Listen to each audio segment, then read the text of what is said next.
Bendito Padre Celestial, en esta noche solamente tenemos palabras de gratitud y de alabanza para usted.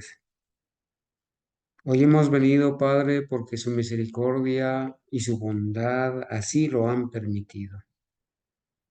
Hoy, Señor, nuestro corazón se goza en alabarle y en rendirle culto, Señor, al Creador.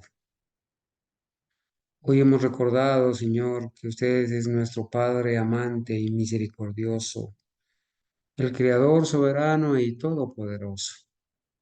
Gracias, Señor, porque nos permite postrarnos a sus hijos y poderle agradecer, Señor, poderle, como dice el Salmo, bendecir. Bendice, alma mía, a Jehová, y bendiga todo mi ser su santo nombre. Gracias, Señor, porque usted es quien perdona todas nuestras iniquidades, el que sana todas nuestras dolencias, el que rescata del hoyo nuestras vidas, el que nos corona de favores y misericordias. Gracias, Señor, porque usted es el que sacía de bien nuestra boca, de modo que nos rejuvenezcamos como el águila. Padre mío, gracias porque tú eres quien hace justicia y derecho a todos los que padecen violencia. Gracias, Señor, porque usted es misericordioso y clemente, lento para la ira y grande en misericordia, que no contenderá para siempre, ni para siempre guardará el enojo.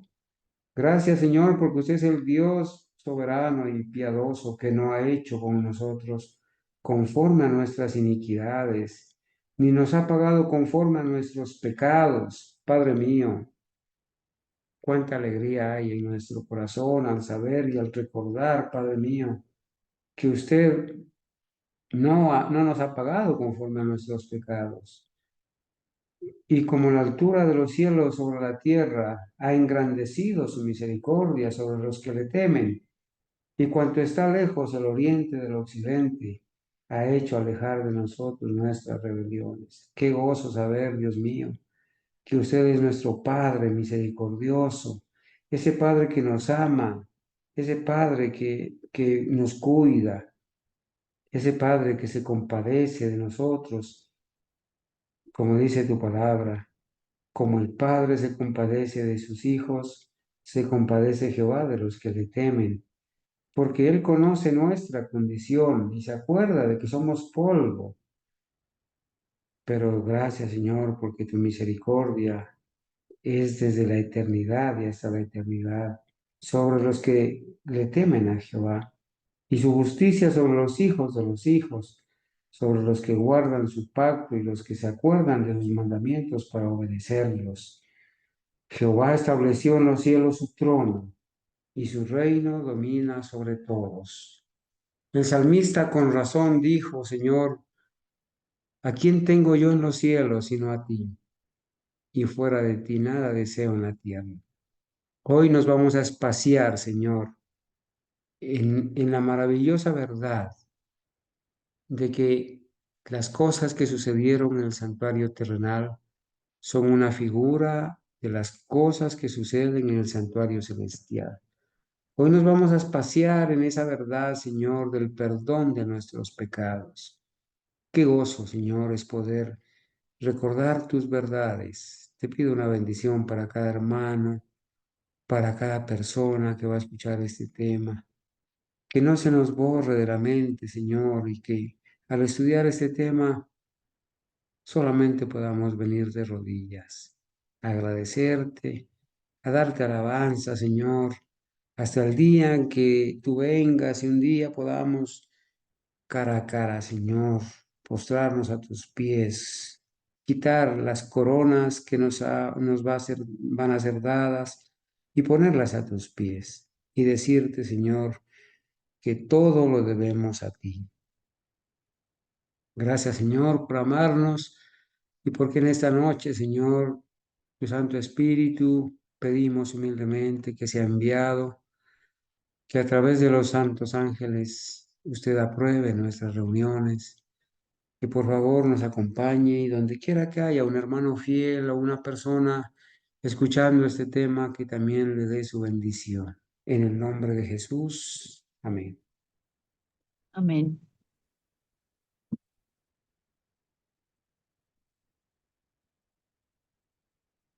Amados hermanos, qué bendición poderles saludar, poder expresar nuestra gratitud al Creador.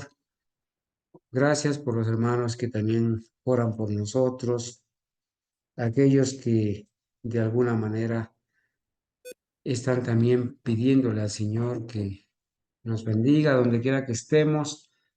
Y gracias por esos hermanos fieles y esa multitud de personas que además de algunos congregarse para escuchar las verdades, también hay otras personas que alaban a Dios por este ministerio, por sus predicadores, por las verdades presentadas. Por este tiempo, amados hermanos, nos hemos espaciado en una serie maravillosa que la hemos titulado Con los ojos fijos en el santuario, ¿verdad? Y bueno, hemos avanzado paso a paso, hemos leído muchas cosas interesantes, hemos estudiado muchas cosas interesantes de la Biblia y también el Señor nos ha permitido eh, sacar preciosas lecciones también del estudio de su palabra. Hemos visto cómo se construyó el santuario, sus muebles, su ubicación. Hemos visto qué se hacía diariamente en el santuario terrenal. Hemos visto las vestiduras de los sacerdotes. Hemos visto el servicio diario, el servicio anual, el día de la expiación, todo lo que se hacía en ese día y cómo se purificaba el santuario. Hoy vamos a aplicar lo que hemos estudiado, lo vamos a aplicar y vamos a sacar unas lecciones bien importantes, hermanos, porque la purificación del santuario terrenal es una figura de las cosas celestiales, o sea, es una figura de la purificación del santuario celestial. Una vez que estudiemos esta parte, entonces sí, hermanos, podremos iniciar a estudiar lo que es en realidad la purificación del santuario celestial, el juicio investigador, el sellamiento, hermanos. Y bueno, con la ayuda de Dios, yo sé que vamos a estar en muchas clases más estudiando esta parte. Bueno, quiero que vayamos a las Sagradas Escrituras, hermanos, y abramos allí en la palabra de Dios en el Salmo 73, 25. Sí, el salmista, refiriéndose a la intercesión de Cristo en el santuario celestial, él hizo una pregunta: ¿a quién tengo yo en los cielos sino a ti? Allá en el Salmo 103, en el versículo 19, también dice: Jehová estableció en los cielos su trono y su reino domina sobre todos. Interesante que estos salmos hablen del santuario celestial y que el Señor Jesucristo está en ese santuario celestial, que tiene el trono en el cielo, ¿sí? Nosotros, hermanos, podemos apropiarnos de esta frase. Para nosotros, quienes hemos estudiado las Escrituras y quienes creemos en la palabra de verdad, solamente tenemos a Cristo en el cielo. Sí, obviamente, el Espíritu Santo también intercede por nosotros con gemidos indecibles, dice el apóstol Pablo. Pero es el Señor Jesucristo el que intercede ante el Padre, ¿cierto? No hay otros intercesores, no hay otros abogados, ni la gente del mundo cree que María intercede, que María es la intercesora, que María ruega por nosotros, pero eso es una gran mentira. En la palabra de Dios se presenta a Jesucristo como el único abogado, intercesor, ¿sí? El único que está entre Dios y el hombre. Bueno, según 1 Timoteo 2:5. Y el salmista también dijo: ¿a quién tengo yo en los cielos sino a ti? Refiriéndose al Señor Jesucristo. Y fuera de ti, nada deseo en la tierra. Apropiémonos de esa oración de David a Jesucristo, ¿verdad? Hermanos, en esta noche también quiero que leamos para el tema Hebreos 9, 23 y 24. Dice el apóstol Pablo hablando del santuario celestial. Fue pues necesario que las figuras de las cosas celestiales, de ahí que he escogido el tema para esta noche, la purificación del santuario celestial, una figura de las cosas celestiales. ¿Sí? Fue pues necesario que las figuras de las cosas celestiales fuesen purificadas así, hablando de la purificación del santuario terrenal. El santuario terrenal, ¿cierto? Es una figura del santuario celestial. El santuario terrenal es una figura de las cosas celestiales. Su purificación en esta tierra es una figura de la purificación del santuario celestial.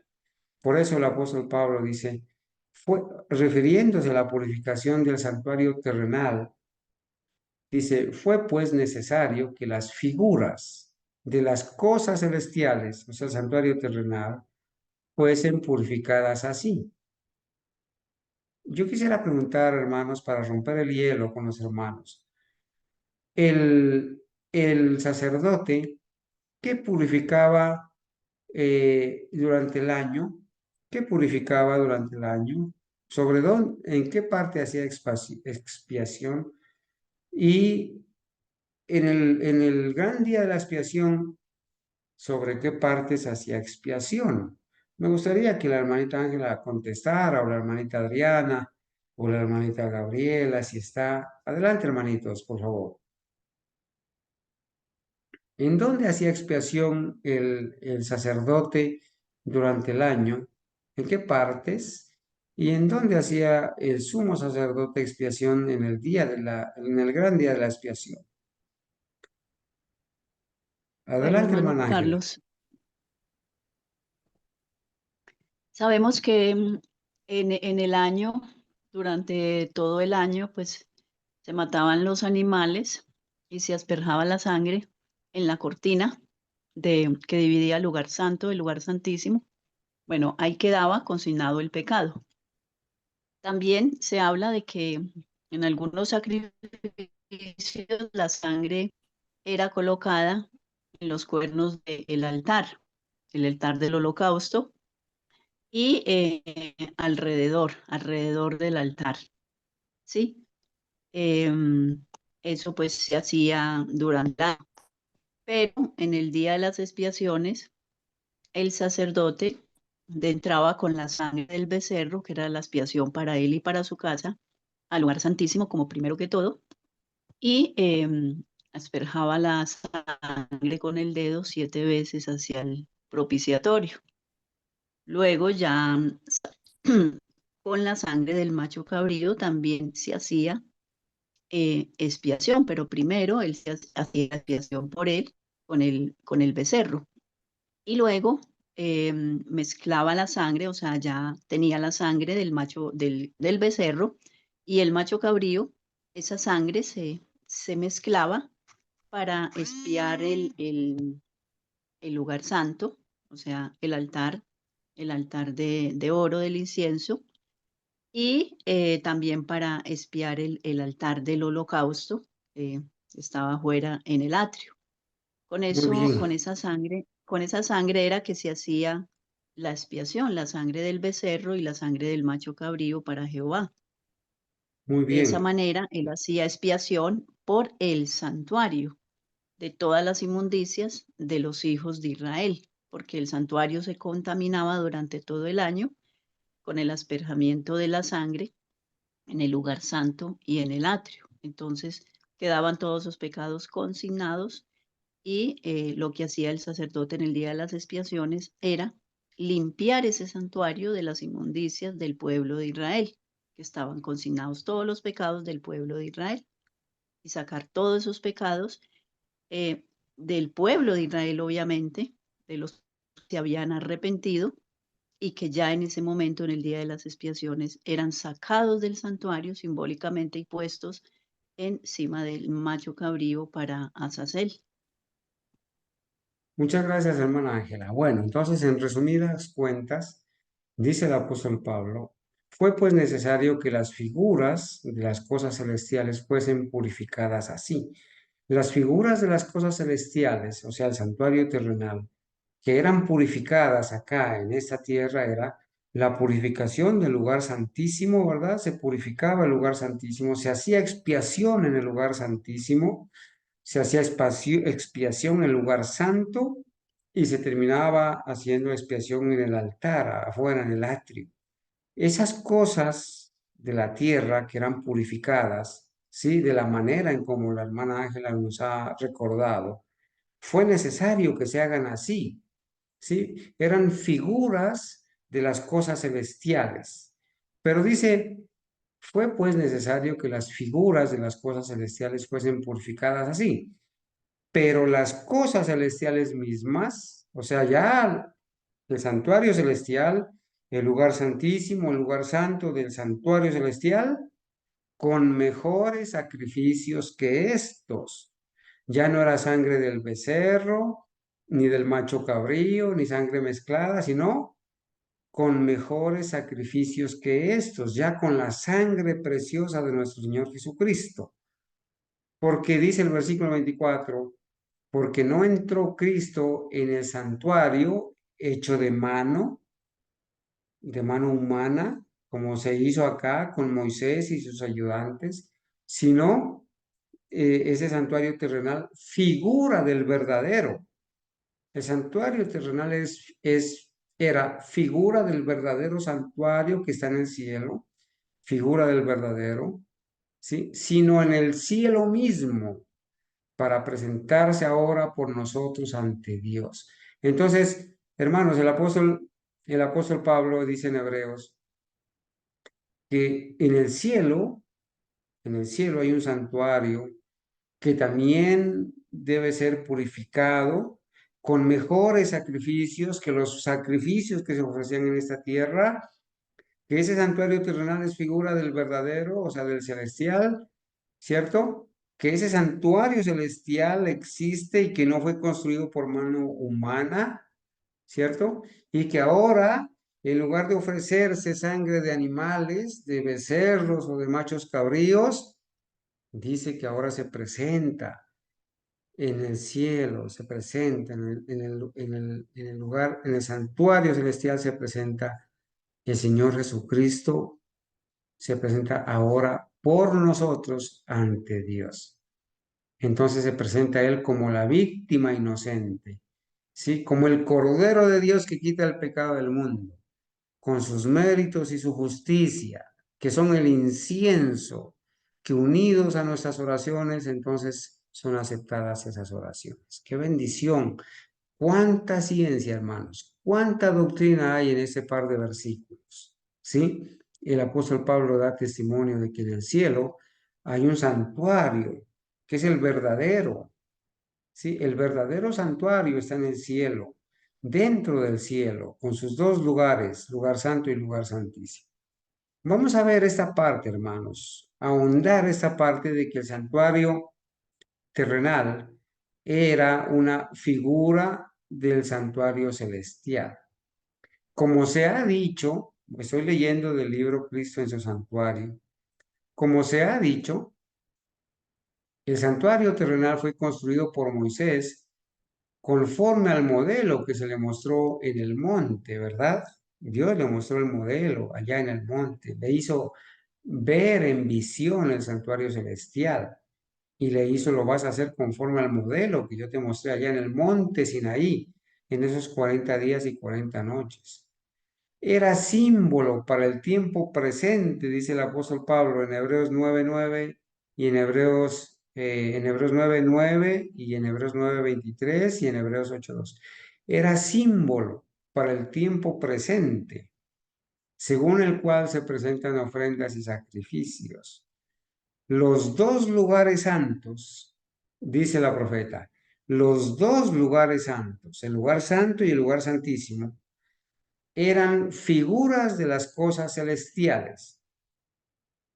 Cristo, nuestro gran sumo sacerdote, es el ministro del santuario y de aquel verdadero tabernáculo, de aquel verdadero santuario que levantó el Señor allá en el cielo y no el hombre.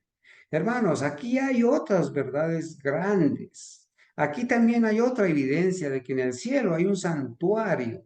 No que todo el cielo sea un santuario, sino que en el cielo hay un santuario que dice acá, hermanos, que Cristo, nuestro gran sumo sacerdote, es el ministro de ese santuario, es el sumo sacerdote de ese santuario celestial y de aquel verdadero tabernáculo, de aquel verdadero santuario que fue construido por el Señor y no por el hombre. Cuando en visión, noten que allá en Apocalipsis 4, y le voy a pedir a dos hermanos voluntarios, por favor, que abran la Biblia, ¿sí? Y que busquen Hebreo, Apocalipsis 4, versículo 5 y Apocalipsis 8, versículo 3. Abran su Biblia, por favor, y marquen, si son tan amables, estos textos. Marquémoslos, estos textos, porque estos textos, hermanos, nos confirman, al igual que los textos que hemos leído hace un momento, nos confirman que en el cielo, hermanos, hay un santuario. Dentro del cielo hay un santuario, ¿cierto? Dice, cuando en visión se le mostró al apóstol Juan en el Apocalipsis, el templo de Dios que está en el cielo. A ver, hermanos, la profeta de Dios da testimonio aquí de que a Juan se le mostró, Dios le mostró en visión el santuario celestial. Que hay algunos adventistas, bueno, los adventistas modernos, al igual que los evangélicos, niegan que haya un santuario celestial porque ellos dicen que todo el cielo es un santuario. Pero aquí la profeta de Dios da testimonio de que a Juan se le mostró en visión, ¿cierto? El templo de Dios que está en el cielo. Y el templo de Dios en el cielo es uno de los 7 pilares, hermanos, fundamentales de la fe adventista genuina. El cuarto pilar es, ¿sí? El templo de Dios en el cielo. Y allí dice la hermana Juárez, la profeta de Dios para este tiempo, vio que allí en el templo de Dios en el cielo, en el santuario celestial, dice, vio que allí ardían 7 lámparas de fuego. Pregunta para contestar rápido. Si a Juan se le mostró el santuario celestial y vio que allí ardían 7 lámparas de fuego, ¿qué lugar del santuario celestial está viendo Juan aquí? Lugar santo. El lugar santo, gloria a Dios. Allí están mirando el lugar santo, Juan, y el lugar santo es diferente a todo el cielo. Aquí miró el primer departamento, Juan. Vio que allí ardían 7 lámparas de fuego. Vio también a un ángel que tenía un incensario de oro y se le dio mucho incienso para añadirlo a las oraciones de todos los santos sobre el altar de oro que estaba delante del trono. ¿Y qué lugar está viendo acá entonces? Con el incensario de oro, y se le dio mucho incienso para añadirlo a las oraciones de los santos, sobre el altar de oro que estaba delante del trono. ¿Qué lugar está viendo acá, hermanos? Leamos Apocalipsis 4, 5 y 8, 3. ¿Quién encontró Apocalipsis 4, 5, por favor?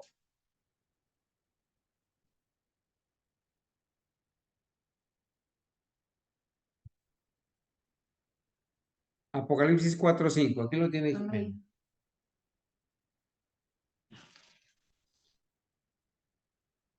Apocalipsis 4, 5. Lea, por favor.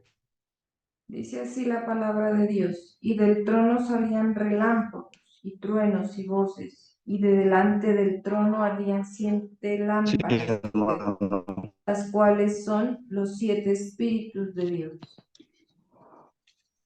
Y del trono salían relámpagos del trono, delante del trono ardían 7 lámparas de fuego, las cuales son 7 espíritus de Dios.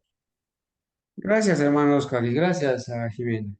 Sí, allí dice en Apocalipsis 4, 5, y del trono, bueno, vamos a leer para tener el contexto, amados hermanos, vamos a leer para tener el contexto, por favor. Vamos a Apocalipsis 4, ¿sí? Todos con la Biblia abierta en Apocalipsis 4, por favor. Después de esto miré y he aquí una puerta abierta en el cielo. Una puerta abierta en el cielo, ¿sí? No era la puerta del cielo, sino una puerta abierta en el cielo. A ver qué puerta era esa.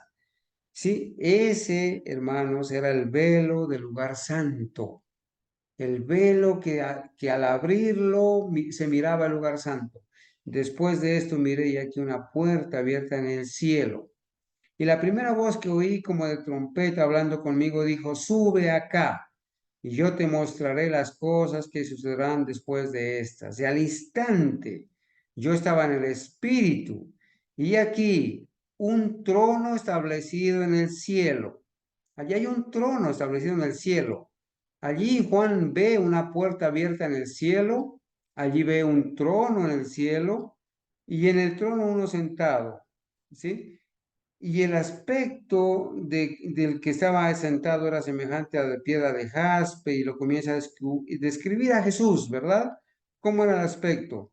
Y alrededor del trono había 24 tronos, dice el versículo 4, y 24 tronos, y vi sentados a los tronos a 24 ancianos, vestidos de ropas blancas, con coronas de oro en sus cabezas. Y del trono salían relámpagos y truenos y voces, y delante del trono ardían 7 lámparas de fuego. ¿Dónde estaba el trono en ese momento? En el lugar santo. El lugar Allí santo. estaba, porque allí están las 7 lámparas de fuego, ¿sí? Entonces esa puerta abierta en el cielo que ve Juan no es la puerta del cielo, sino el velo del lugar santo, porque allí ve el candelabro de 7 lámparas de fuego, los cuales son, dice, los 7 espíritus de Dios. ¿Qué dice Apocalipsis 8:3? Quien lo tenga, por favor, lo lee.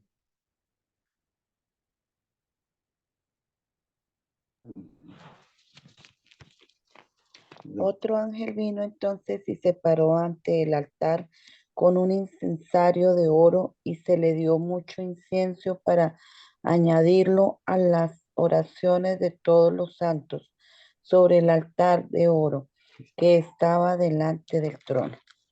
Muy bien, allí también se menciona, ¿cierto? El incienso que es ofrecido. Vamos a seguir leyendo, hermanos. Se le permitió al profeta, dice la hermana White, hablando de estos textos que acabamos de leer, se le permitió al profeta contemplar el lugar santo del santuario celestial.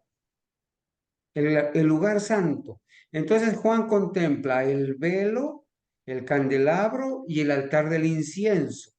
¿Sí? Los ve allí. Esos estaban en el lugar santo y ya ustedes y yo aprendimos dónde estaban ubicados esos muebles, ¿verdad? Ve Juan el velo, ve el candelabro de 7 brazos y ve también el altar del incienso. Y esto lo confirma la profeta Elena White. Se le permitió al profeta contemplar el lugar santo del santuario celestial. Y vio que allí ardían 7 lámparas de fuego y el altar de oro, el altar del incienso, representados por el candelero de oro y el altar del incienso perfume en el santuario terrenal. Nuevamente, el templo de Dios fue abierto en el cielo. Noten este versículo, este texto de Apocalipsis 11:19. Alguien que lo lea, por favor. Apocalipsis 11:19. Y vamos a ver qué va a ver allí Juan ahora. Apocalipsis 11:19. Alguien que lo lea, por favor, rápido.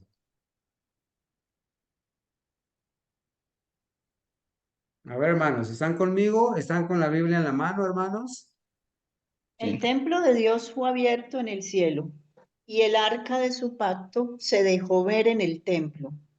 Hubo relámpagos y voces y truenos y un terremoto y granizo grande. Muy bien, gracias. Ahora, ¿qué ve Juan? Aparte de la hermana Ángela, quiero preguntar, entonces ahora en Apocalipsis 11:19, ¿qué ve Juan? ¿Qué miró? A ver, Jimena, duro. Miró el lugar santísimo. ¿Por qué? ¿Por qué miró el lugar santísimo? Duro, Porque mamita. estaba el arca de pacto. Porque allí estaba el arca del pacto y en el santuario terrenal el arca del pacto estaba en el lugar santísimo. Entonces, ¿qué miró Juan en estos textos que acabamos de ver? ¿Qué miró? Miró el lugar, miró el trono, miró el santuario, ¿verdad? Miró el lugar santo y después mira el lugar santísimo. Mira los dos compartimentos del santuario celestial, hermanos. Entonces todo el cielo no es un santuario. En el cielo hay un santuario con dos departamentos, el lugar santo y el lugar santísimo, y lo estamos confirmando acá. ¿Sí? Por eso dice la profeta, nuevamente, en otra visión, ahora en Apocalipsis 11, el templo de Dios fue abierto en el cielo. Entonces, ¿cuál fue la puerta que se abrió en ese momento para que Juan mirara? El lugar santísimo. ¿Cuál fue la puerta? La puerta, o sea, el velo que separa del lugar santo al lugar santísimo, porque ahora ese velo se corre y Juan ve el arca. Noten ustedes, hermanos, que en esto, entonces Juan ha visto los dos velos, el velo de entrada al lugar santo y ahora ve el velo de entrada al lugar santísimo. Y ve en cada lugar, en el lugar santo y el lugar santísimo, los muebles respectivos que estaban en su lugar. Por eso dice Cristo en su santuario. Nuevamente el templo de Dios fue abierto en el cielo y vio el lugar santísimo detrás del velo interior. Gloria a Dios, ¿verdad? Allí contempló el arca de su pacto de Apocalipsis 11:19, representada por el arca sagrada construida por Moisés para contener la ley de Dios. A ver, hermanos, yo quiero saber con un amén, ¿se está entendiendo esto tan importante? Que en el cielo hay un Amén. santuario, que allí Amén. que Juan miró el lugar santo, el lugar santísimo, por los muebles que ve, sabemos, y aquí la profeta lo describe. Amén. Está entendiéndose, ¿verdad? Que hay un Amén. santuario en el cielo con dos departamentos, lugar santo y lugar Amén. santísimo, con sus respectivos muebles. Gloria a Dios, hermanos, porque esto está escrito. Esto no es Sí. que lo hayamos descubierto nosotros, no, ni más faltaba. El Señor le hemos pedido que nos ayude a entender lo que está escrito nada más, hay que leerlo y entenderlo para la gloria de Dios. Hermanos, Amén. esta verdad tan sencilla, hermanos, entendida para la gloria de Dios, nos va a librar del engaño evangélico, nos va a librar del engaño adventista evangélico, nos va a librar de tantas abominaciones que se están enseñando, como que no hay un santuario en el cielo y que todo el cielo es un santuario, que no hay un lugar santísimo ni lugar santo. Aquí está escrito, hermanos. Entonces, amén, mis hermanos, por esta preciosa enseñanza, Amén. ¿verdad? Gloria a Dios, hermanos. Moisés dice, Amén. hizo el santuario terrenal como figura del verdadero, conforme al modelo que había visto. ¿Dónde lo vio? Allá en esos 40 días en el monte Sinaí, que Dios le mostró y le dijo, míralo. Entró en visión y le mostró el santuario celestial. Míralo bien y lo vas a hacer igualito. Pablo declara que el tabernáculo y todos los vasos del ministerio, después de haber sido hechos, eran símbolos de las cosas celestiales. Aún los vasos eran símbolos de lo que hay arriba en el cielo. ¿Sí? Pablo lo dice también en Hechos 7:44. Bueno, en Hechos 7:44 escribe Lucas, ¿verdad? Pero Pablo lo dice en Hebreos 9:21 y 23, el que leímos. Y Juan dice que vio el santuario celestial, porque ya miró ahí el arca. ¿Sí? Ese santuario y vio el velo también que da acceso al lugar santísimo. Ese santuario en el cual Jesús oficia en favor de nosotros, mire, oficia en favor de nosotros. Allí no dice, aplica los beneficios de la expiación terminada en la cruz. No dice eso. La profeta dice claramente, en ese santuario celestial en el cual Jesús oficia, hace expiación en favor de nosotros, es el gran original del cual el santuario construido por Moisés era una copia. Entonces, ¿en dónde está el santuario original? En el cielo. y el santuario terrenal era una figura del celestial. Por eso el tema de esta noche se llama así. ¿Sí? El santuario terrenal, una figura de las cosas celestiales.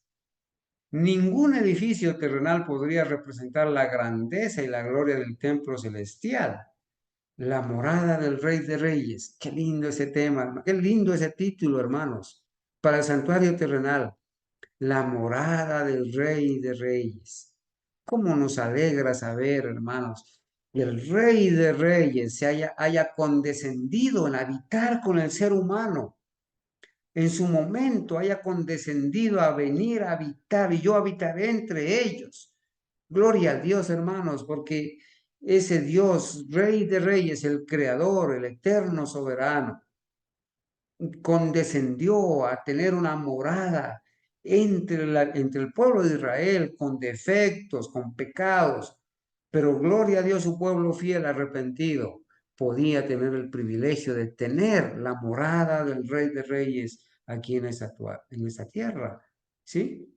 La morada del Rey de Reyes, donde millares de millares le sirven y millones de millones están delante de él, según Daniel 7:10.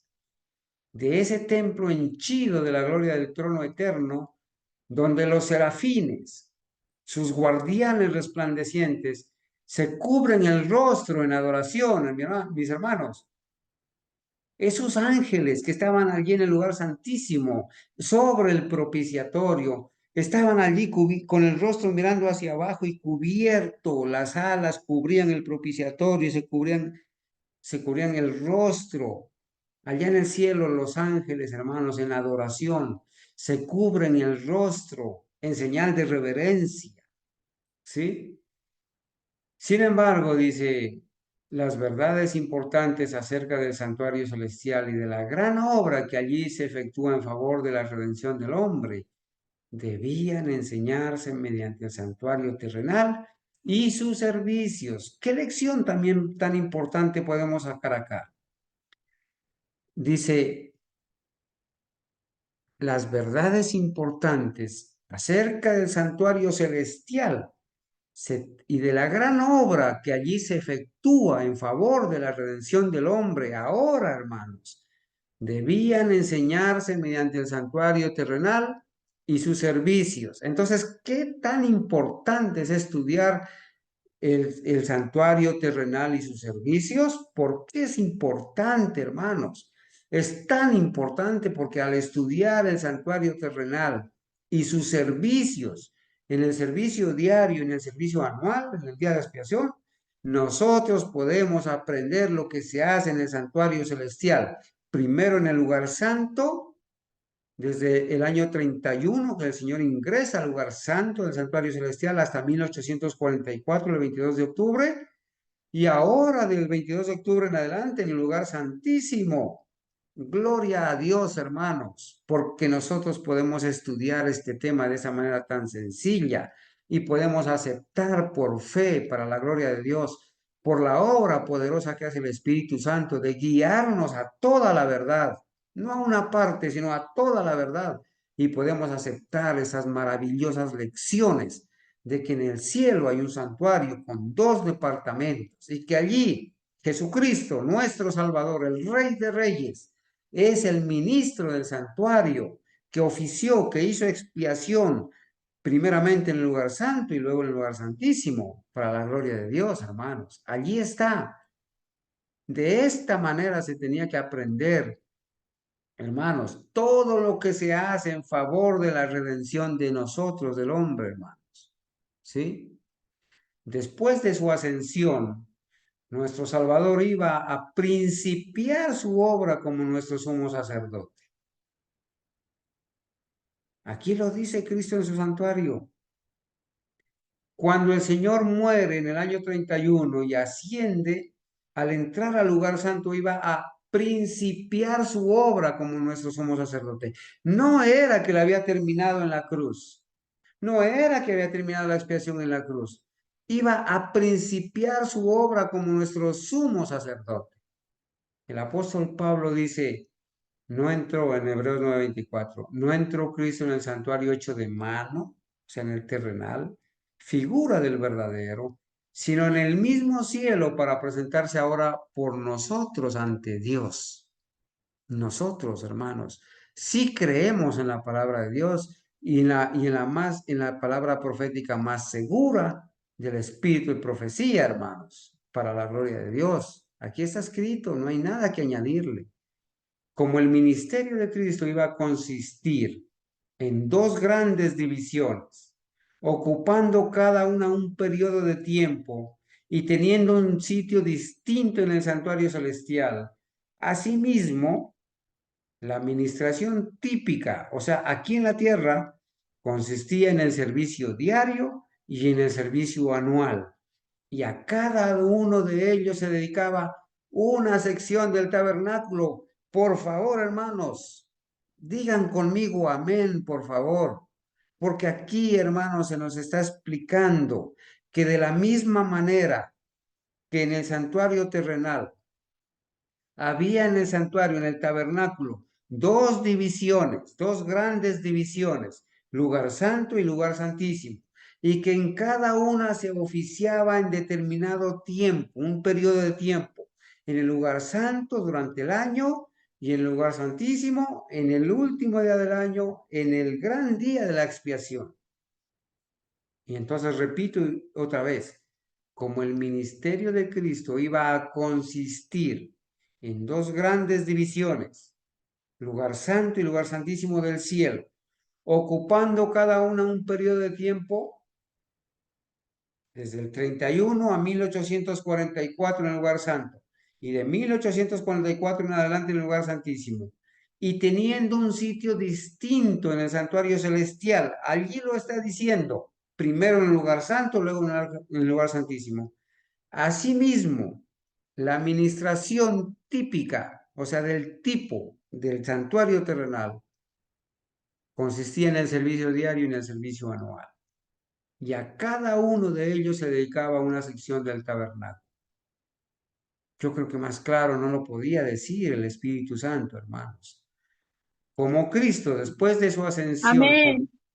amén, hermanita Olga, como Cristo, después de su ascensión en el año 31, compareció ante la presencia de Dios para ofrecer su sangre en beneficio de los creyentes arrepentidos, no de todos, sino de los creyentes arrepentidos. Así, en el servicio diario, el sacerdote rociaba la sangre del sacrificio en el lugar santo en favor de los pecadores. Aquí está la obra en el lugar santo del santuario celestial, que empezó en el año 31 hasta 1844, representada por la obra que hacía el sacerdote en el lugar santo del santuario terrenal. Y aquí dice claramente, hermanos, como Cristo, después de su ascensión, él asciende en el año 31, compareció ante la presencia de Dios, se presenta ante el Padre, hermanos, como el Cordero que quita el pecado del mundo, como el Cordero sin mancha y sin contaminación, victorioso, hermanos, después de haber obtenido la victoria sobre Satanás, sobre la tentación, sobre el pecado, teniendo nuestra misma naturaleza, obteniendo la victoria, y se presenta victorioso ante el Padre con su propia sangre, en presencia de Dios, para ofrecer su sangre en beneficio de los creyentes arrepentidos. Claro, hermanos, Él presenta su sangre, Él hace expiación, primeramente en el lugar santo, y no es que esté aplicando los beneficios de la expiación que terminó en la cruz, no. Él inició la expiación en el lugar santo en el año 31. Se presenta con su sangre en beneficio de todos los creyentes arrepentidos, no de los que no reconocen su pecado, ni de los que no se arrepienten, ni de los que aceptan a Cristo como su sustituto y su garante, ni tampoco de aquellos que no aceptan el poder para obedecer. Solamente esa expiación, esa sangre aplica, hermanos, en favor de los que creen y estamos arrepentidos. Y así dice, en el servicio diario, el sacerdote rociaba la sangre del sacrificio en el lugar santo en favor de los pecadores. Entonces yo pregunto, el Señor Jesucristo ofreció su sangre en el lugar santo. ¿En qué época? ¿En qué tiempo? Cuando ascendió al año 31, cuando inició su ministerio. ¿Hasta cuándo? Hasta 1844, que inicia su segunda fase de su ministerio. ¿Qué hizo el Señor Jesucristo Ya. desde el año 31 a 1844? Compareció ante la presencia de Dios para ofrecer su sangre en beneficio de los creyentes arrepentidos. Eso se llama hacer expiación en el lugar santo. Representando la obra que se hacía en el servicio diario, ¿sí? En el lugar santo. Aunque la sangre de Cristo habría de librar al pecador arrepentido de la condenación de la ley, no anularía el pecado. Este quedaría registrado en el santuario hasta la expiación final. Hermanitos, aquí sí les pido por favor que estemos bien despiertos. ¿Sí? Mire, aunque la sangre de Cristo habría de librar al pecador arrepentido de la condenación de la ley, no anularía el pecado. El pecado quedaría registrado en el santuario hasta que empiece la expiación final, hasta la expiación final. Entonces nuestros pecados son perdonados, pero no son borrados. ¿Por qué? Porque la expiación final no ha terminado. Así, dice ella, en el tipo, o sea, en el santuario terrenal, la sangre de la víctima quitaba el pecado del arrepentido, pero quedaba en el santuario hasta el día de la expiación. Entonces yo les pregunto, nuestros pecados, los pecados de los creyentes arrepentidos que aceptamos a Jesús y sus méritos, han sido perdonados, ¿verdad? Están siendo perdonados, pero han sido borrados, No, todavía no. todavía no. ¿Cómo se contamina el santuario celestial? Se contamina con nuestros pecados, los que cometemos. Esperamos no cometer más. Esperamos que el Señor nos ayude un día a no manchar más el santuario celestial. ¿Sí? Pero esos pecados, hermanos, que hemos cometido, han manchado el santuario celestial. Pero el Señor ha ofrecido su sangre y esos pecados han sido perdonados, pero aparecen allí registrados. ¿Y en dónde están registrados nuestros pecados? ¿En el velo del santuario? En los libros que hay en el cielo. De memoria. Allí aparecen registrados. Un día, hermanos, cuando el Señor termine de hacer la expiación en el santuario celestial, un día esos pecados van a ser borrados definitivamente para la gloria de Dios. ¿Y cómo es que van a ser borrados? Con la sangre pura del Cordero de Dios que quita el pecado del mundo, con la sangre del Rey de Reyes, del Creador. Oh, gloria a Dios, hermanos, por ese momento tan bonito, ¿verdad? Donde podemos darle la gloria a Él, que nos amó hasta lo sumo, se entregó por nosotros, no esperando recompensa, no poniéndonos condiciones, no sacándonos a relucir la vida pasada, ni el pecado pasado, ni condicionándonos. No, todo por amor. Como el Padre se compadece de sus hijos, se compadece Jehová de los que le temen. Gloria a Dios por ese Salvador, misericordioso, compasivo, que cada mañana renueva sus misericordias. Quedaba en el santuario hasta el día de la expiación. Hermanos, en el santuario terrenal, los pecados iban siendo perdonados, pero era en el día de la expiación final que quedaban borrados, purificado el santuario. Simbólicamente, se purificaba con sangre, Y el sumo sacerdote hacía expiación allá en el lugar santísimo, luego en el lugar santo y luego en el atrio. Y de esa manera quedaban eliminados los pecados del santuario celestial. Pregunta, ¿y por qué quedaban eliminados? ¿Alguien podría responder? ¿Algún hermano con toda la confianza? ¿Por qué quedaban eliminados los pecados del santuario terrenal en el gran día de la expiación? La sangre Hermanita Ángela, regáleme un Sí, hermano. segundito. Regálame un segundito, por favor. Yo quiero ver las hermanos opinando también. ¿Por qué quedaban eliminados, hermanos? ¿Por qué, hermanitos? Por favor. Hermana Adriana Cárdenas, hermana Abigail, hermana Dalila, hermana Rosalba. Dios la bendiga, hermanita Rosalba. O sea, Hermano los Jairo. pecados cuando entraban al lugar santísimo Amén, amén. estaban perdonados al año cuando se esparcía la sangre al año final, con la sangre del macho, del becerro, del cordero. Bueno, la sangre que se espiaba y que entraba al lugar santísimo cada año era que quedaban totalmente perdonados. Es lo que yo entiendo. Gracias, hermana Dalila. ¿Algún hermano más? ¿Por qué quedaban eliminados los pecados del santuario terrenal en el gran día de la expiación? ¿Por qué?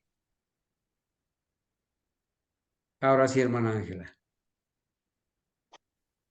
Bueno, sabemos que el sacerdote entraba con la sangre del becerro para los pecados, para expiar los pecados de él y de su familia, y con la sangre del macho cabrío se terminaba de limpiar, o sea, con esas dos sangres, con esas dos, de la sangre de esos dos animales, se limpiaba, se hacía un acto de limpieza, o sea, lo que hacía el sumo sacerdote.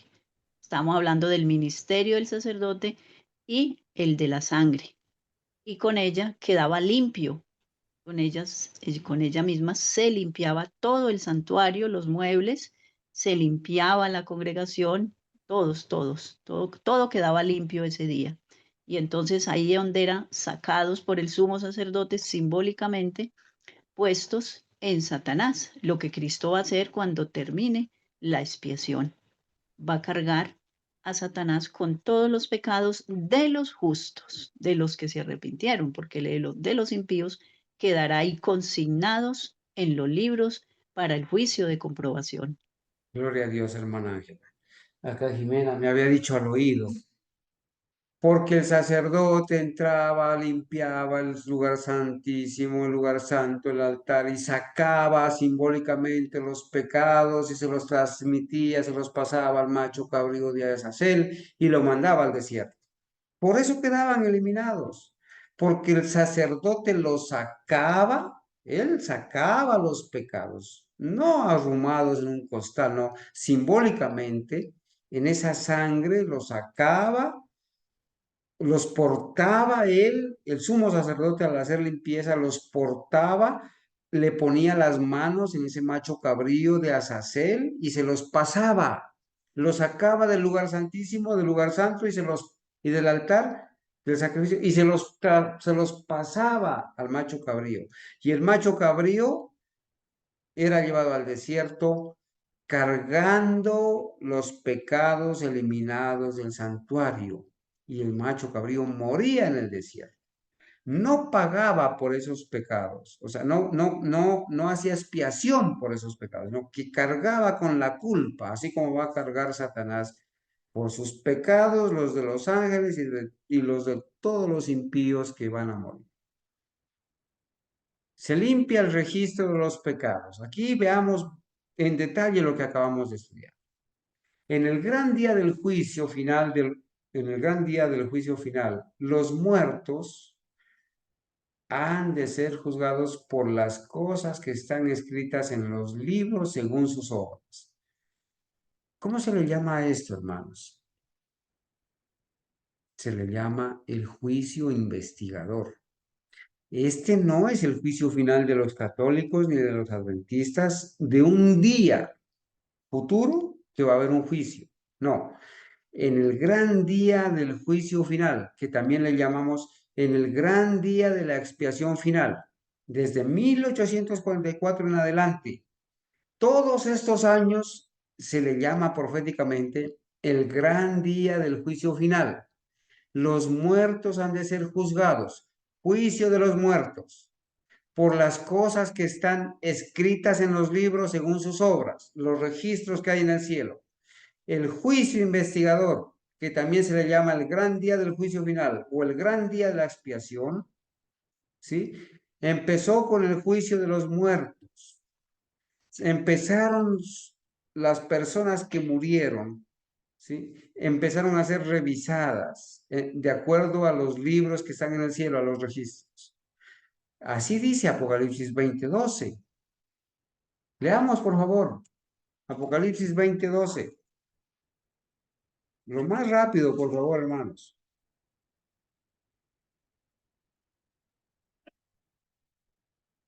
¿Qué dice Jimena? Y vi los muertos, grandes y pequeños, de pie ante Dios, y los libros fueron abiertos, y otro libro fue abierto, el cual es el libro de la vida, y fueron juzgados los muertos por las cosas que estaban escritas en los libros, según sus obras. Gracias. Esto no significa que los muertos cuando mueren entonces se van para el cielo en persona y allá son juzgados. Eso es juicio católico y eso es juicio adventista. El juicio de los muertos es simbólico. Las personas no van en cuerpo al cielo. Las personas muertas permanecen en el sepulcro porque ese es el lugar de los muertos, pero sus nombres y su carácter es juzgado de acuerdo a lo que está registrado en el cielo. Fueron juzgados y los libros se fueron abiertos. ¿Cuándo fue que los libros fueron abiertos? Desde que el Señor Jesucristo entonces empezó en el lugar santísimo, el gran día de la expiación. Entonces, en virtud de la sangre expiatoria de Cristo, los pecados de todos los que se hayan arrepentido sinceramente serán borrados de los libros celestiales, obviamente en el momento cuando el Señor termine de hacer expiación en el lugar santísimo. Van a ser borrados también en su momento, ¿verdad? En esta forma el santuario será liberado o purificado o limpiado de los registros del pecado. En el tipo, o sea, en el santuario terrenal, esta gran obra de expiación o el acto de borrar los pecados estaba representada por los servicios del día de la expiación, o sea, la purificación del santuario terrenal por medio de la eliminación de los pecados que lo habían manchado en virtud de la sangre de la víctima. Aquí está bien explicadito, ¿verdad? Aquí está bien entendible, hermanos. Esto que sucedía en el santuario terrenal es figura de lo que está sucediendo en el cielo, con nuestros pecados que contaminan el santuario, pero que allá se ofrece la sangre del Señor Jesucristo. Él mismo la ofrece. Y que esos pecados reconocidos, de los cuales nos arrepentimos según Dios verdaderamente y nos apartamos y recibimos el poder para no pecar más, esos pecados son perdonados, permanecen allí, pero cuando terminen de hacer expiación serán borrados definitivamente. Los pecados de las personas arrepentidas. Los pecados de los impíos no serán ni borrados ni perdonados, no serán ni perdonados ni borrados. Esos pecados de los impíos, un día nosotros vamos a ir al cielo y en esos 1000 años vamos a abrir esos libros y vamos a confirmar esos pecados y vamos a leer y vamos a ver los pecados. ¿Cierto? Qué vergüenza, hermanos. Nos vamos a llevar sorpresas al ver esos libros, al abrir esos libros y ver los pecados de los impíos. Y vamos a confirmar por qué se perdieron. Así como en la expiación final los pecados de los arrepentidos han de borrarse de los registros celestiales. ¿De dónde, hermanos? De los registros celestiales. Allá también se está haciendo una expiación final desde 1844. Así como en la expiación final los pecados de los arrepentidos han de borrarse de los registros celestiales, para no ser ya recordados en el tipo terrenal. Eran enviados al desierto y separados para siempre de la congregación.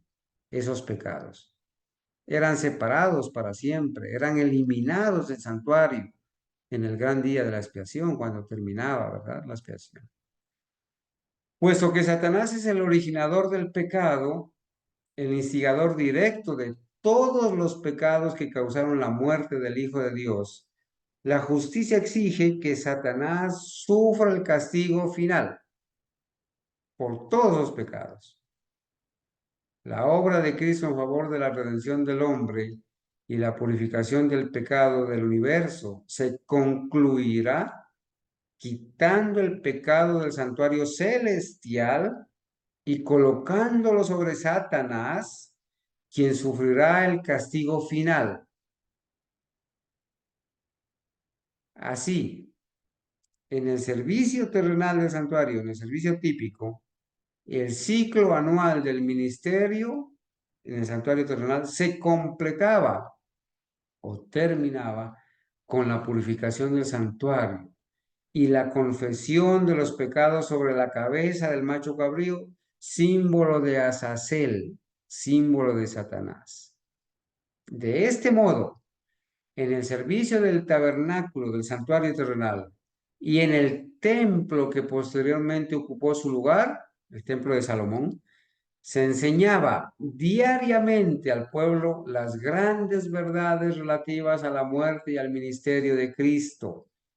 Y una vez al año, sus pensamientos eran llevados hacia los acontecimientos finales de la gran controversia entre Cristo y Satanás, la purificación final del universo del pecado y los pecadores, como dice allí el libro Historia de los Patriarcas y Profetas, página 356.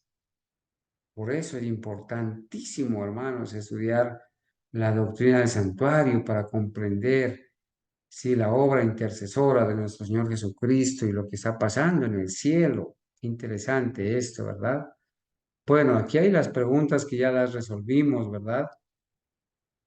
Pero aquí la pregunta 13. ¿Qué objetos vio Juan cuando se le mostró en visión el primero y el segundo compartimientos del santuario celestial? ¿Qué muebles vio Juan cuando se le mostró en visión el lugar santo y el lugar santísimo? ¿Qué muebles vio? ¿Quién responde, por favor? En los primeros capítulos de Apocalipsis, él ve el candelero y en el capítulo 8 de Apocalipsis ve el altar de oro del incienso. En el capítulo 11 de Apocalipsis, 11-19, ve el lugar santísimo con el arca del pacto. Muy bien, y también vio los velos, ¿no?, de los respectivos lugares, santo y santísimo. Gracias, hermana Ángela. ¿Cuál es la gloria y la grandeza del templo celestial? ¿Por qué el templo celestial tiene mayor gloria y mayor grandeza? Porque allí se ofrece la sangre, primero que todo, el sumo sacerdote, nuestro Señor Jesucristo, y la sangre que se ofrece es la de Él, ¿verdad? Bueno, vamos a ver acá. Estamos por iniciar, hermanos, el capítulo 3, que habla del Evangelio en tipos y antitipos. Bueno, aquí vamos a entrar ya, vamos a empezar a mencionar, hermanos, ya no el santuario de Moisés, el que construyó Moisés, ¿verdad? Sino que vamos a empezar a hablar del santuario de Salomón, ¿sí? Vamos a empezar a hablar del santuario de Salomón. Y aquí, hermanos, tenemos que hacer memoria de los santuarios que Dios ha tenido en esta tierra. Y estos santuarios son el tabernáculo de Moisés, el templo de Salomón, el templo de Zorobabel y ese templo llamado el templo de Herodes. Esos cuatro que acabo de mencionar son mencionados en el libro el santuario y sus servicios del hermano M.L. Andreasen. Es un libro maravilloso, hermanos, que nosotros, para la gloria de Dios, hermana Ángela, lo estudiamos, ¿verdad? Usted dirigió este estudio y está grabado en los temas, ¿no? El santuario y su servicio del pastor M.L. Andreasen, ¿sí? Maravillosa, maravillosa ilustración. En este libro, hermanos, sí, que es bueno que nosotros lo leamos, ¿verdad? Eh, Se habla del sistema de sacrificios en el santuario terrenal. Se habla de los santuarios de Dios en la tierra. Allí los 4 que mencionamos. Se detalla el sacerdocio, los profetas, los sacerdotes, la consagración de Aarón y sus hijos, los holocaustos, las oblaciones. Ya son detalles que el pastor da. Él era experto en este tema del santuario, las ofrendas por el pecado, el servicio diario, si quieren leer otra vez, el día de las expiaciones, el macho cabrío de Azazel, las fiestas y santas convocaciones, la oración, la ley, el sábado, el último conflicto y la última generación. Esto, y el juicio también. Esto es bien importante mencionarlo para aquellos que necesiten, por favor, el PDF del libro. eh, el santuario y sus servicios, con mucho gusto se lo vamos a enviar. Hermanos, vamos a hacer unos preliminares, porque con la ayuda de Dios debemos empezar, vamos a estudiar esa profecía significativa que se encuentra en el capítulo del conflicto de los siglos. Todo hermano debe aprender a explicar esta profecía de los 2300 años. Lo vamos a hacer de una manera bien sencilla. Todo hermano debe aprender a explicar esta profecía, que es la base, es la clave para explicar la doctrina del santuario, con las fechas, los acontecimientos, porque está explicada de una manera muy sencillita en el conflicto de los siglos, ¿sí? Y lo vamos a hacer porque es muy importante estudiar, hermanos, recordemos que la correcta comprensión del ministerio del santuario celestial es la base de nuestra doctrina, ¿sí? Es la base. Así que nos vamos a adentrar un poquito en este capítulo 3, donde se habla del Evangelio en tipos y figuras, ¿no? Vamos a ver, Salomón ejecutó sabiamente el plan de erigir un templo para el Señor. Vamos a saltar del tiempo de Moisés, ahora sí, al tiempo de Salomón. Ejecutó sabiamente el plan de erigir un templo para el Señor, como David lo había deseado por tanto tiempo. David deseó erigir un templo para Dios, pero no se le permitió, ¿verdad, a David? Fue a su hijo Salomón. Durante 7 años, Jerusalén se vio llena de obreros activamente ocupados en nivelar el sitio escogido, construir vastos muros de contención, echar amplios cimientos de piedras grandes, piedras costosas y piedras labradas, según Primera de Reyes 5:17. Esas piedras, hermanos, eran labradas allá en la cantera. Allá se tenían que golpear, ¿sí? Y traerlas listas para que acá encajen nada más. Acá no se tenía que permitir ruidos estridentes. No, hermanos, aquí hay una lección para nosotros bien importante, ¿sí? Vamos a leer Primera de Reyes 5:17, por favor. ¿Algún hermano que lo lea, por favor? Primera de Reyes 5:17.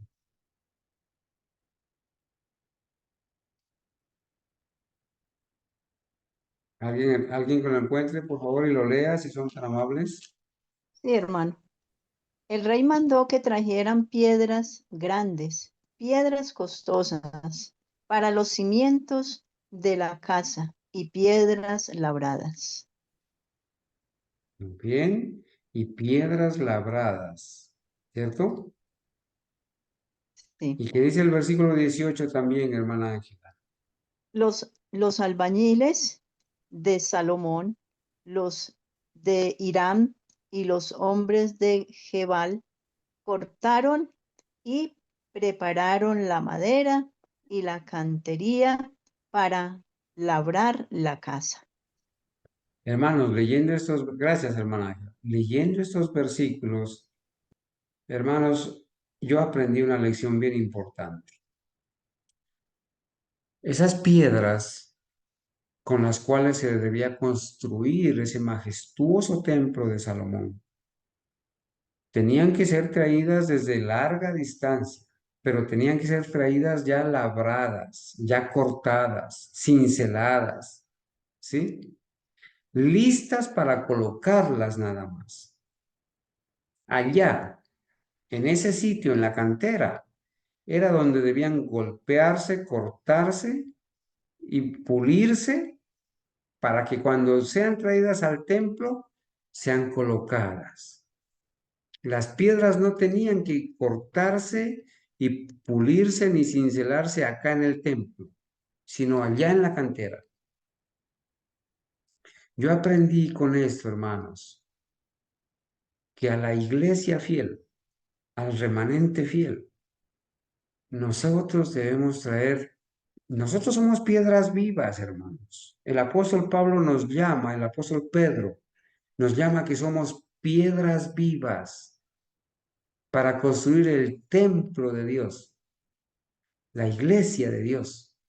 Hermanos, nosotros, para que otra persona venga a estar en comunión con nosotros, primero debemos labrarlas, cincelarlas, acomodarlas y prepararlas allá en la cantera.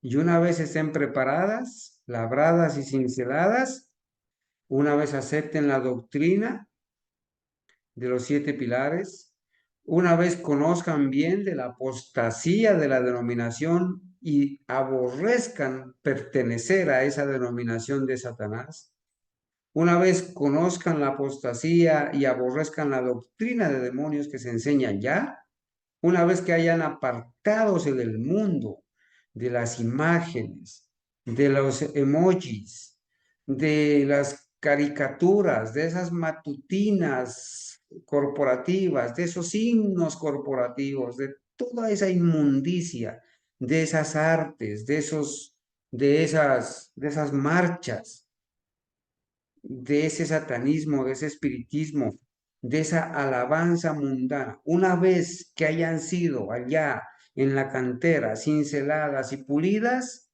y que estén listas para formar parte como piedras vivas, todos serán bienvenidos para la gloria de Dios, como han sido bienvenidos muchos hermanos que ya están con nosotros y se gozan en estudiar esta sana doctrina y forman parte ahora de la iglesia que Dios tiene en esta tierra, que es una con los seres celestiales, una sola iglesia. Entonces aquí dice, hermanos, ¿sí? Piedras grandes, piedras costosas y piedras labradas, listas para colocarse como piedras vivas, ¿cierto? Dar forma a las pesadas maderas traídas de los bosques del Líbano y erigir el magnífico santuario. Ya estamos aquí, hermanos, también hablando del templo de Salomón, ¿sí? La hermanita Mónica me ha escrito, dice, yo quiero el PDF, con mucho gusto, hermanita Mónica, se le estará enviando. Simultáneamente, dice, con la preparación de la madera y las piedras, a la cual muchos millares dedicaban sus energías, constantemente progresaba la elaboración de los muebles para el templo bajo el liderazgo de Hiram de Tiro. Así se llamaba ahora el hombre que iba a ayudar en la construcción de esos muebles en el santuario de Salomón, en el templo de Salomón. Hiram de Tiro, como dice Segunda de Crónicas 2, 13 y 14. Un hombre hábil y entendido, el cual sabía trabajar en oro, plata, bronce, hierro, en piedra y en madera, en púrpura, en azul, en lino y en carmesí. ¿Notan ustedes, recuerdan que allá en el santuario de Moisés, Dios levantó a dos hombres y les dio espíritu de ingeniería y de arquitectura para hacer también los muebles y todos los vasos? Ahora Dios levanta también a un hombre, se llama Irán, era de Tiro, dice, hábil y entendido. Hermanos, hoy en día el Señor le levanta hombres hábiles y entendidos y mujeres hábiles y entendidas, hermanos, para trabajar en el templo que es la iglesia del Señor. No los templos de la denominación, sino esos templos construidos por piedras vivas para la gloria y honra de Dios. El Señor no ha desechado a sus hijos fieles. Todavía sigue levantando jóvenes, niños, mujeres y hombres, ancianos, adultos, para trabajar en su templo, ¿sí? Y el templo de Salomón también fue construido en todo de acuerdo con el modelo. Vamos a leer un poquito, hermanos. Primera de Reyes 6:7. Mientras el edificio se levantaba silenciosamente sobre el monte Moriah, con piedras que traían ya acabadas, de tal manera que cuando la edificaban, ni martillos ni hachas se oyeron en la casa, ni ningún otro instrumento de hierro. ¿Y por qué? Porque Dios es un Dios solemne, un Dios de paz, un Dios de tranquilidad.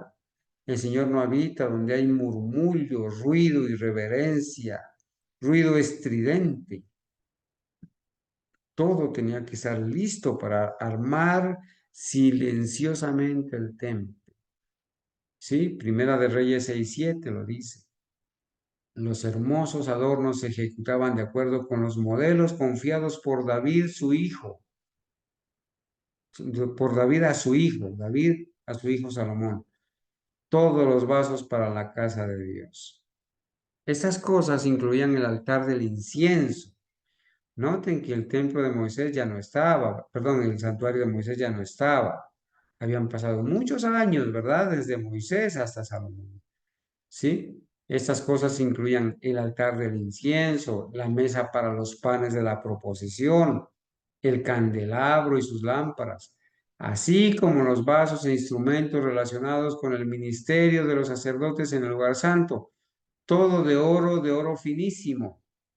Y estamos leyendo ya, no en Éxodo de Moisés, sino que estamos leyendo allá en Segunda de Crónicas, capítulo 4, versículo 19 y ahora el versículo 21. A los enseres de bronce, que eran el altar de los holocaustos, la gran cuba sostenida por 12 bueyes. Fíjese que acá había ahora ya una cuba sostenida por 12 bueyes, las fuentes de menor tamaño, los muchos otros vasos. Los fundió el rey en los llanos del Jordán, en tierra arcillosa, entre Sucot y Seredata. Esos enseres fueron provistos en abundancia para que no faltasen, hermanos. Y así se construyó un templo de esplendor inigualable, que era el templo de Salomón. Dios le tuvo que haber mostrado a Salomón también, ¿cierto? El templo, el santuario celestial, para que lo haga conforme al modelo que se le mostró, así como a Moisés. De una belleza insuperable y esplendor sin rival, era el palacio que Salomón y quienes lo ayudaban erigieron para Dios y su culto. Ya era un templo fijo, un templo macizo ya, con piedras costosas, adornado con piedras preciosas, rodeado por atrios espaciosos y recintos magníficos, forrado de cedro esculpido y de oro bruñido, la estructura del templo con sus cortinas bordadas y muebles preciosos, era un emblema adecuado de la iglesia viva de Dios en la tierra. Un emblema, miren, el templo era un emblema, era un símbolo de la iglesia viva. No que el templo es la iglesia, sino que el templo es un símbolo de la iglesia, un emblema. La iglesia somos las personas, como dice la profeta en Hechos página 11. Las almas fieles en toda nación que amamos a Dios y obedecemos a Dios constituyen la iglesia de Dios. Entonces, era un emblema adecuado de la iglesia viva de Dios en la tierra, que a través de los siglos ha estado formándose de acuerdo con el modelo divino, con materiales comparados a oro, plata, piedras preciosas, labradas como las de un palacio. Hermano mío, tú eres una de esas piedras, somos piedras vivas. Y el Señor nos compara con el oro, la plata, piedras preciosas. Somos valiosos para el Señor. Él quiere que tú y yo formemos parte decidida, fervorosa, felices de formar parte de esta iglesia pura que el Señor tiene todavía en esta tierra. No es ninguna denominación, sino un grupo de almas sinceras, fieles, que amamos a Dios y obedecemos sus mandamientos. ¿Sí? Labradas como las de un palacio. Así fue construido el más espléndido santuario, de acuerdo con el modelo que se le mostró a Moisés en el monte y presentado luego por el Señor a David. ¿A quién fue que le volvió a presentar el santuario celestial en esta tierra? Ya le presentó a Moisés, ahora le presentó a David. Y David entonces le entregó, le recomendó a Salomón, a su hijo. Además de los querubines que estaban en la cubierta del arca. Noten este anexo, algo que no había en el santuario de Moisés. Además de los querubines que estaban en la cubierta del arca, Salomón hizo otros 2 ángeles de mayor tamaño, grandes, situados a ambos extremos del arca. A ambos extremos del arca, ya en el piso, ya grandes, no en el propiciatorio donde estaban los otros ángeles, sino en el piso grandes, a ambos extremos del arca, ¿sí? Que representaban a los ángeles celestiales que guardan la ley de Dios. Por eso están ahí los ángeles celestiales que guardan la ley de Dios. Es imposible describir la belleza y el esplendor de ese santuario. Dentro de este lugar, con solemne reverencia, fue transportada el arca por los sacerdotes y se la colocó en su lugar, debajo de las alas de los 2 imponentes querubines que estaban de pie en el suelo. No se olviden de este detalle, hermanos. En el lugar santísimo del templo de Salomón, además de los 2 ángeles que habían sobre el propiciatorio, como lo tenía Moisés, hay 2 ángeles de pie, ahí al lado y lado del arca del pacto, grandes, ¿cierto? Debajo dice, con las alas extendidas, porque debajo de las alas de los 2 imponentes querubines que estaban de pie en el suelo. Es vergonzoso, hermanos, que ahora en la sede de la conferencia general se encuentren angelinas con su pecho, su busto mostrándose, su cuerpo semidesnudo y personajes allí, unas esculturas inmensas, hermanos, denotando, ¿cierto?, que es una denominación babilónica. Ahora Dios va a manifestar su aceptación, así como lo hizo con Moisés, con el tabernáculo de Moisés.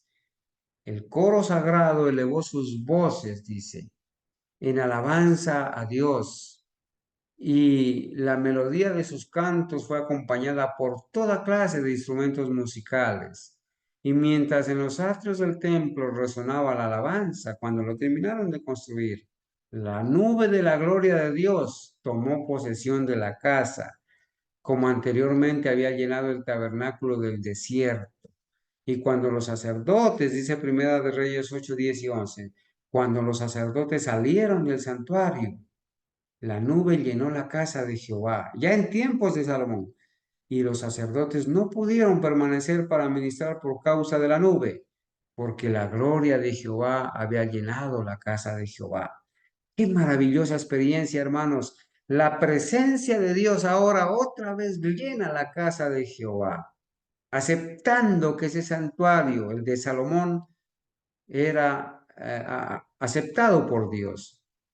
Así como el santuario terrenal edificado por Moisés de acuerdo con el modelo que se le mostró en el monte, así el templo de Salomón, con todos sus servicios, era un símbolo para el tiempo presente, según el cual se presentan ofrendas y sacrificios, y sus dos compartimientos sagrados eran figura y sombra de las cosas celestiales. Cristo, nuestro gran sumo sacerdote, es el ministro del santuario y de aquel verdadero tabernáculo que levantó el Señor y no el hombre. Esto también aplicó, hermanos, en el templo de Salomón. Todo el sistema de los tipos y los símbolos era una profecía resumida del Evangelio, una representación en la cual estaban resumidas las promesas de la redención, dice Hechos de los Apóstoles. Por eso es importante estudiar con detalle, hermanos, ¿sí? Todos estos símbolos, estas figuras, porque se representa, es una profecía resumida de lo que es ahora el Evangelio. Bueno, hermanos, ahora vamos a dejar allí, hermanos, el tiempo se nos ha ido. Para la gloria de Dios hemos podido avanzar en esta noche, ¿verdad? Esperamos que poco a poco, hermanos, nos vayamos afianzando cada vez más, porque necesitamos, hermanos, que las personas no nos apartemos nuestros ojos del santuario celestial. Con los ojos fijos en el santuario celestial, que volvamos nuestros ojos hacia el verdadero sacrificio, hacia el verdadero sumo sacerdote y abogado, y que podamos, hermanos, entender, una vez que estudiemos esto, podamos entender correctamente, hermanos, el ministerio de nuestro Señor Jesucristo en el santuario celestial, el juicio investigador, el sellamiento y los 144,000 sellados. Quisiera saber si hay algún hermano que quiere hacer algún aporte o tiene alguna pregunta o aclaración que hacer, hermanitos. Adelante, por favor. Si veo activado algún micrófono, estaré cediendo la palabra. Y si no, pues con la ayuda de Dios, hermanos, vamos a orar. Y voy Hermano a, Carlos, hermanita Ángela. le voy a pedir que por favor me comparta también el PDF que se me borró, no lo encuentro. Y de paso, pues recomendarle a los hermanos que lean el santuario y sus servicios de ese PDF, en la parte donde están los templos. Ahí van a ver muchos detalles sobre el templo de Salomón y van a ver pues muchas citas bíblicas para que corroboren con las Sagradas Escrituras ese templo esplendoroso que hizo Salomón. Ya David había preparado todo el material. El Señor no le permitió a David que construyera el templo porque, bueno, había estado en muchas guerras, había derramado mucha sangre, entonces ya, y por su pecado también, entonces ya le permite a Salomón, ya Salomón era el que le tocaba construirlo.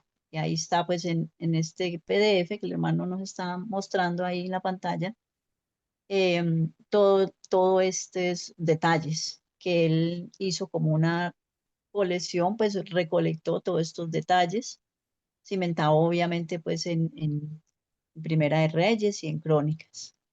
Gracias, hermano.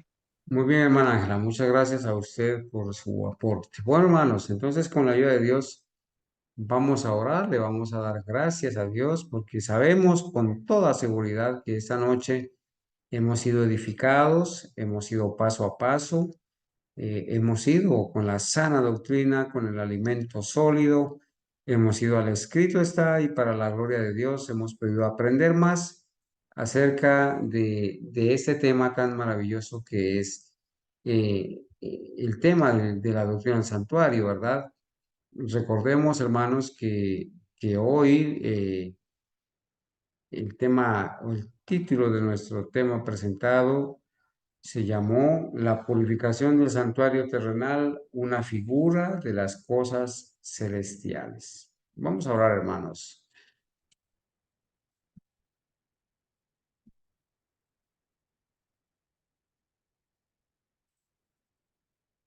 Maravilloso Dios, soberano Señor, Cuánta gratitud hay en nuestro corazón, Señor, por su misericordia, su compasivo amor, por condescender, Señor, en tiempos de Moisés y de Salomón, a habitar en medio del pueblo.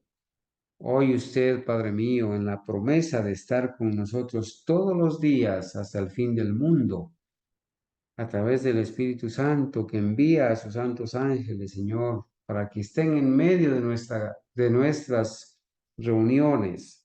Gracias, Señor, por tener misericordia, porque ahora entendemos y creemos que en el cielo hay un santuario, que allí oficia nuestro sumo sacerdote, ofreciendo mejores sacrificios que los que se ofrecían en el santuario terrenal, ofreciendo su propia sangre.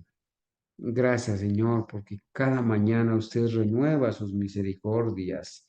Usted extiende nuestra vida, Señor, para que podamos arrepentirnos, para que nos podamos formar en el carácter. Gracias, Padre mío, porque esa sangre que ofrece el Señor Jesucristo es eficaz, es aceptada porque va acompañada con sus méritos. Ese incienso santo que ofrece el Señor Jesucristo a través de su sangre y sus méritos es aceptado, Señor, y nosotros podemos acercarnos confiadamente al trono de la gracia en el nombre de Jesús para alcanzar gracia para el oportuno socorro. Señor mío, enamóranos, por favor, de la obra que hace el Señor Jesucristo en nuestro lugar, en el santuario celestial, en favor nuestro. Ayúdanos, Señor, a valorar ese sacrificio vivo, esa sangre pura que Él ofrece. Ayúdanos, Señor, a abrazar esas verdades, a compartirlas con otras personas que las ignoran o que las pisotean. Padre, gracias porque usted ha extendido el tiempo de gracia para nosotros y nos ha permitido estudiar de esta manera. Oramos para que nuestros hermanos reciban todas las bendiciones, nuestros hijos, el perdón de sus pecados, que las personas que están estudiando y escuchando estos temas con nosotros puedan también ser bendecidas, que se gocen y se alegren con nosotros al estudiar esas maravillosas verdades. Oramos en el nombre de nuestro Señor Jesucristo. Amén. Amén.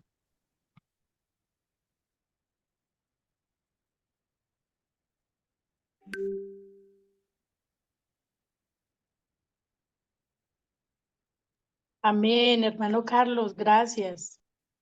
Amén, hermanita Mónica. Ya le estaré enviando, ¿no? El PDF y el libro con la ayuda de Dios. Amén. Dios los bendiga. Gracias.